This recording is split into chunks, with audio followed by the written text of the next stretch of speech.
мире ежегодно совершается множество вопиющих случаев надругательства над детьми. Самое ужасное, что преступления подчас совершают самые близкие ребенку люди. А некоторые преступники после отбывания срока возвращаются на свободе к старому занятию. Сегодня я расскажу вам о самых страшных наказаниях для людей, совершивших преступления против детей.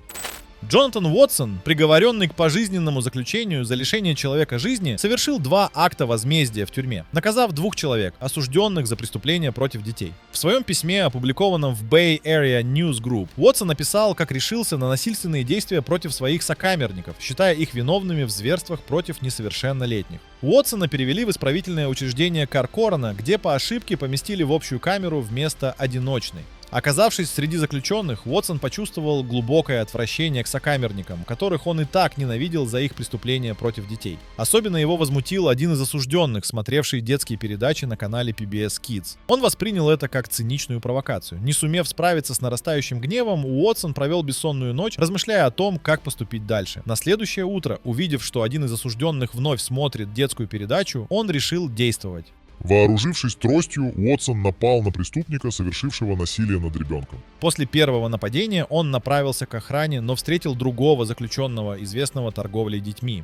Не удержавшись, Уотсон продолжил свое наказание. Жертвами Уотсона стали 48-летний Дэвид Боб и 62-летний Грэм де Луис Конти, отбывавшие пожизненные сроки за преступления против детей моложе 14 лет. Оба скончались от травм головы, полученных в результате нападений Уотсона. В отличие от этой истории, некоторые преступники подвергаются более гуманному наказанию в виде химической кастрации, как это случилось с Клаусом Гробовски. Хотя, если честно, я прекрасно понимаю поступок Джонатана Уотсона. Преступления против детей не имеют прощения. В марте 1976 года Германию потрясла страшная трагедия. 7-летняя Анна-Мария Канненберг, пришедшая поиграть с кошками в доме Клауса Гробовски, стала жертвой одного из самых ужасных преступлений того времени. Обманув доверие девочки, Гробовски сначала задушил ее металлической проволокой, а потом спрятал тело в картонной коробке, которую бросил в ближайший канал. Анна-Мария угрожала рассказать матери о его неуместных попытках ухаживать за ней, что вызвало панику у Гробовски и привело к трагедии. Это преступление оказалось последним эпизодом в длинной череде правонарушений этого чудовища. На момент преступления у него была девушка, которая не только знала о его навязчивых действиях в отношении несовершеннолетних, но и подтолкнула его к устранению свидетельницы, боясь повторного заключения. До убийства девочки Гробовски неоднократно привлекал внимание правоохранительных органов за эксплуатацию детей, но остановить преступника с помощью добровольной химической кастрации не удалось. В итоге он был застрелен матерью девочки прямо в зале суда. Химическая кастрация, применяемая как средство реабилитации, казалось, предлагала надежду на контроль опасных сексуальных импульсов через снижение уровня тестостерона. Однако, как показал случай, это лечение далеко не всегда работает. Хотя гормоны могли ослаблять физическое влечение, оно никак не устраняло глубинные психологические причины его хищнического поведения. В итоге, несмотря на терапию, Гробовски остался опасным для общества, что в конечном счете привело к гибели Анны-Марии. Некоторые эксперты считают, что химическая кастрация в случае с Гробовски была не решением, а иллюзией контроля. Если бы его своевременно задержали и изолировали, возможно, трагедию удалось бы предотвратить. На Ближнем Востоке, например, такие проблемы решаются совершенно иным путем – публичной казнью изверга. В некоторых арабских странах практика публичных наказаний остается широко распространенной, особенно в случаях тяжких преступлений. Примером этому служит инцидент 2018 года в Йемене, где 3 мужчин осудили за надругательство и убийство маленького мальчика. Преступники совершили свое злодеяние в районе города Саны, жестоко истязая ребенка, в результате которого он не выжил. Наказание было вынесено незамедлительно и приняло форму публичной казни. Каждого из осужденных расстреляли прямо на городской площади, а затем их тела были повешены на кранах для всеобщего обозрения. Эта практика резко контрастирует с западными странами, где исполнение смертных приговоров обычно проводится за закрытыми дверями, вдали от глаз общественности. На Ближнем Востоке же публичные казни служат наглядным примером справедливости и устрашения, предупреждая потенциальных преступников о возможных последствиях их деяний. Кроме Йемена, жесткие меры против наиболее серьезных нарушений закона принимаются и в Индии. Особенно это касается преступлений против детей. Кабинет министров Индии под руководством премьер-министра Нарендры Моди в 2018-м утвердил радикальные поправки в Уголовный кодекс страны в ответ на волну общественного возмущения, вызванную серией шокирующих преступлений. Ключевое изменение заключалось в введении смертной казни для лиц, признанных виновными в сексуальной эксплуатации детей младше 12 лет. Решение было принято на экстренном заседании Кабинета министров на фоне массовых протестов, вспыхнувших после нескольких резонансных дел, касавшихся маленьких девочек. Первым громким случаем стало групповое надругательство и убийство 8-летней мусульманской девочки в деревне Катхуа, контролируемой Индией части Кашмира. В январе 2018 года выяснилось, что девочку похитили, накачали запрещенными веществами и использовали несколько мужчин-индусов, после чего ее убили. После этого случая волна народного гнева захлестнула страну. Люди требовали немедленного правосудия и справедливого наказания виновных. Другой шокирующий инцидент произошел в штате Уттар-Прадеш, где член правящей партии Бхаратия Джаната Парти был обвинен в преступлении против 16-летней девушки. Эти события вместе с долгой историей насилия в Индии привлекли внимание общественности к неспособности властей защитить женщин и детей. Новый закон предусматривает введение смертной казни для всех, кто признан виновным в преступлении против ребенка младше 12 лет с целью предотвращения повторения подобных случаев. Кроме того, были увеличены минимальные сроки лишения свободы за преступления, связанные с эксплуатацией девочек до 16 лет и женщин. Однако критики указывают на отсутствие аналогичных санкций для мальчиков, что вызывает вопросы о гендерном равенстве в законе.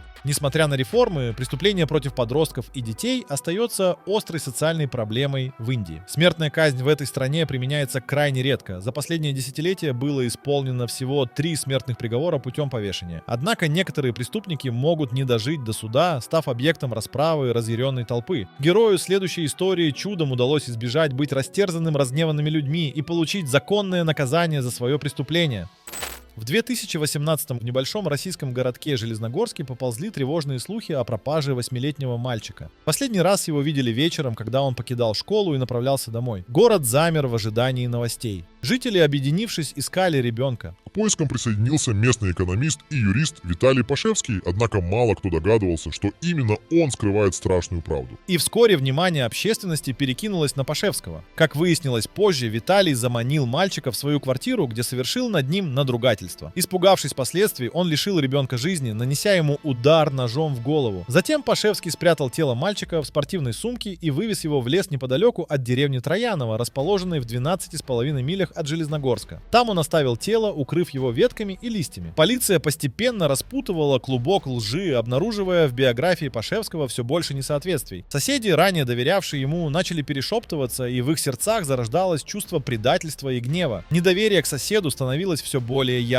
Когда признание Пашевского в содеянном дошло до слуха окружающих, жители были буквально парализованы ужасом. Молва о его поступке мгновенно разнеслась по городу, вызывая бурю эмоций. Горечь и ярость сменялись отчаянием. Город, долгое время пребывавший в напряжении из-за поиска мальчика, вдруг столкнулся с жестокой реальностью. Зло пришло оттуда, откуда его никто не ждал. Подавленные горем и возмущением, местные жители вышли на улицы, требуя справедливости. Гневная толпа скандировала: «Убийца! Убийца! Покажите его нам!» Возмущенная масса окружила вокзал, где в этот момент находился задержанный Пашевский. Внутри здания власти осознавали, что ситуация выходит из-под контроля. Полиции поручили держать толпу подальше от обвиняемого, но народ был настроен решительно. Понимая, что столкновения неизбежны, стражи порядка вызвали подкрепление. Десятки полицейских прибыли на место происшествия, образовав живой щит между разъяренной толпой и вокзалом. Однако ярость народа не утихала. Протестующие, направленные не только против Пашевского, но и против системы, которую считали недостаточно надежной, продолжали требовать правосудия. «Вы защищаете его, а не наших детей!» — кричали люди, выражая общее недовольство действиями властей. Напряженность достигла пика, когда толпа предприняла попытку прорваться через полицейское ограждение. Однако полиции удалось сдержать натиск, предотвратив кровопролитие. Спустя некоторое время ситуация стабилизировалась благодаря вмешательству переговорщиков и присутствию полицейских подразделений. Власти пообещали жителям, что справедливость восторжествует в суде, и призвали толпу разойтись. Виталию Пашевскому повезло не быть растерзанным заживо. Он получил заслуженное наказание в суде. А вот в далеком прошлом известны случаи, когда подобные преступления карались сожжением на костре.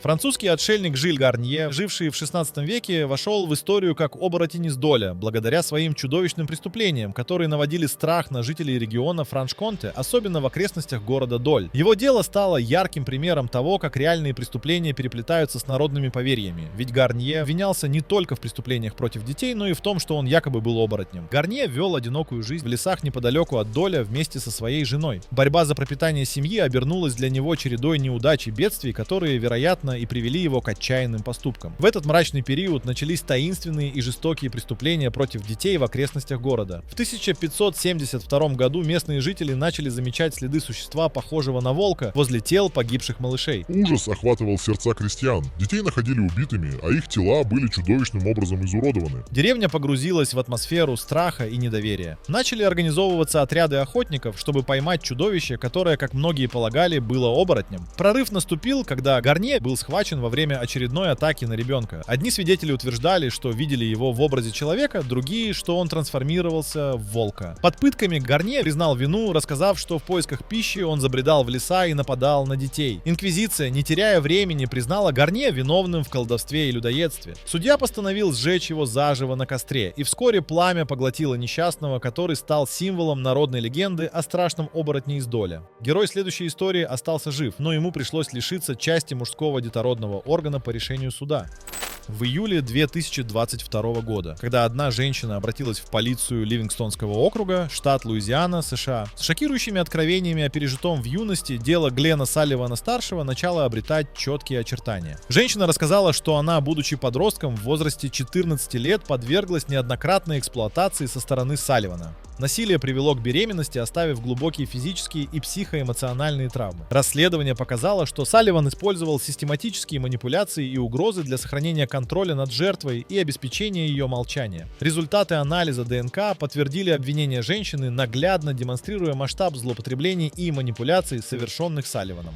В апреле 2023 года 54-летний преступник признал себя виновным по нескольким пунктам обвинения, связанным с серьезными правонарушениями. Местный прокурор Перилу и его команда стремились к максимальному наказанию для Салливана. Ассистент прокурора Брэд Кассио настоял на включении в приговор процедуры кастрации, что стало беспрецедентным решением в судебной практике Луизианы. Химическая кастрация, предусмотренная законом штата 2008 года, направлена на предотвращение рецидивов среди сексуальных преступников, особенно тех, чьи жертвы несовершеннолетние. Однако закон допускает альтернативу – выбор физического удаления половых желез вместо медикаментозного воздействия. Салливан сделал необычный выбор, предпочтя хирургическую кастрацию. Это редкое явление в юридической практике Луизианы, хотя формально допустимо. Кассио подчеркнул, что хотя ему приходилось сталкиваться с судебными решениями о химической кастрации, это был первый случай, когда подсудимый согласился на столь радикальную процедуру. Кассио охарактеризовал преступления против детей как одни из самых тяжких, с которыми сталкиваются прокуроры, и выразил твердую позицию в применении всех законных инструментов, включая кастрацию, для достижения справедливости и защиты молодых жертв. США и Европа, в отличие от восточных стран, стараются применять гуманные методы наказания преступников, совершивших надругательство над несовершеннолетними. Однако смертная казнь в отношении Джона Аллена Рубио из штата Техас, США, стала поистине беспрецедентной мерой наказания за его преступление. В криминальной истории Техаса есть случай, который потряс всех своей жестокостью. В 2003-м Джон Рубио был признан виновным в совершении преступления против 3 несовершеннолетних детей своей гражданской жены Анджелы Камачо, которая также участвовала в преступлении. Потрясает в этой истории то, с какой злобой и циничностью эти два человека совершили преступления против детей, которые не достигли 4-летнего возраста. Я не решусь произнести, что эта пара сделала с несчастными малышами, но поверьте, это настолько жестоко, что просто не укладывается в голове. Общественная реакция на преступление была незамедлительной и полной возмущения. На первом судебном процессе Рубио признали виновным и приговорили к высшей мере наказания с помощью смертельной инъекции, однако в 2007-м апелляционный суд Техаса отменил приговор из-за неправильного использования показаний Камачо, которая сама призналась в участии в этом преступлении и отбывала пожизненное заключение. Это повлекло за собой повторное судебное разбирательство в 2010 году, где Рубио попытался доказать свою невиновность, ссылаясь на невменяемость и утверждая, что к преступлению его подтолкнули видения. Однако присяжные отклонили его аргументы, подтвердив обвинение в убийстве. Таким образом, даже при наличии смягчающих обстоятельств некоторые преступления оказываются настолько тяжелыми, что они не имеют никаких оправданий. А в Китае преступник не только получил тюремное заключение, но и подвергся публичному унижению поркой.